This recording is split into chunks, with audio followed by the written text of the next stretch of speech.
Perfect, Devi, Devi.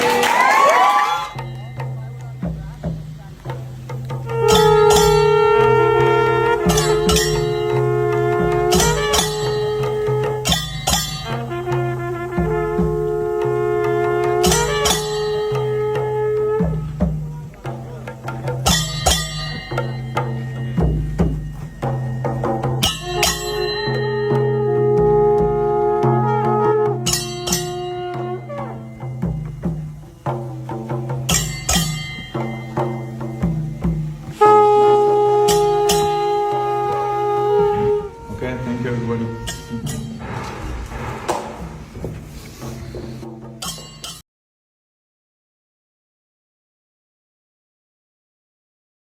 We began with a beautifully curated video showcasing glimpses of the temple's construction, from the foundation stones to the majestic arrival of Devi's statue. And here is something that gave everyone goosebumps. It turns out the very night Devi arrived at the premises, something miraculous happened. The sky was lit up by the northern lights, yes, aurora borealis. In a place where such a phenomena is unheard of, the skies were glowing in vivid colors. It was beyond words. Everyone in Mahima just gasped in awe, a sign, a blessing, who knows, but it felt magical.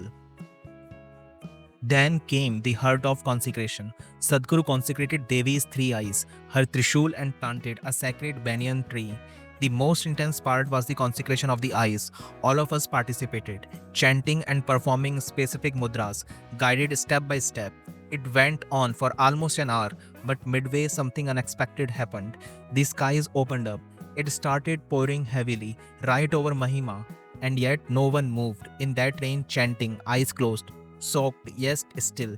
It felt as if the very elements were celebrating. Nature was in sync with the process.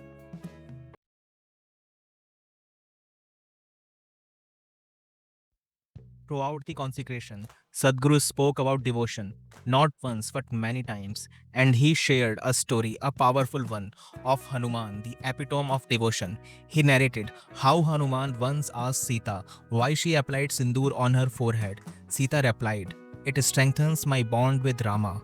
Hearing this, Hanuman, in his childlike innocence and love, smeared sindoor all over his body, head to toe, just to feel closer to his Lord. And then Sadhguru looked at us and said, "I will give you sindoor, that is kumkum, so you may connect with Devi in the same way." And just like that, he began applying kumkum to each person's forehead. A hush fell over the space. That one act, simple, direct, pierced right through the heart. Devotion was no longer a concept, it was alive. After consecrating the Trishul, Sadhguru called for two women volunteers to step forward. First came Radhe Akka. The two more women were invited to tie a sacred yellow thread to the Trishul and light a lamp. One of them, overcome with emotion, was sobbing uncontrollably. The space was held by the music team, who were singing a hauntingly beautiful song. It was not clear what language it was in, but it was a Kannada song, that is Sojugada, just with a different tempo. Sadhguru himself was humming along the entire time, and then Radhe Akka came dancing towards the Trishul, yellow thread in hand, her movements full of grace and joy. You could feel the presence of the Devi in every gesture. Sadhguru fixed the three eyes onto the back of the statue and then said something that brought a smile to everyone's face. He said, "Now she can see us, so we good."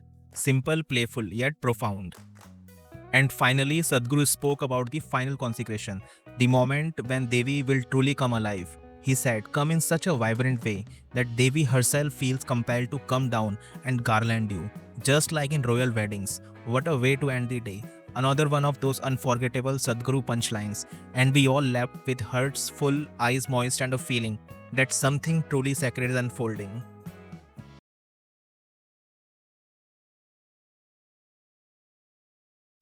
When devotion is no longer a practice, but the very breath you breathe, then the divine is not a distant idea. She becomes your own pulse, your own presence. What we witness today is not just the consecration of a temple, it is the ignition of a possibility. A possibility that something far beyond the physical can touch and transform us if only we allow ourselves to burn with the fire of devotion. The rain, the chants, the kumkum, the silent tears, they were not just events, they were echoes of the eternal, inviting us to dissolve, to surrender, to become available. Let us arrive as offerings. Let us show up in such a way that Devi has no choice but to garland us, not out of duty but out of delight. Because ultimately, this is not about a deity, this is about awakening the Devi within. Namaskaram.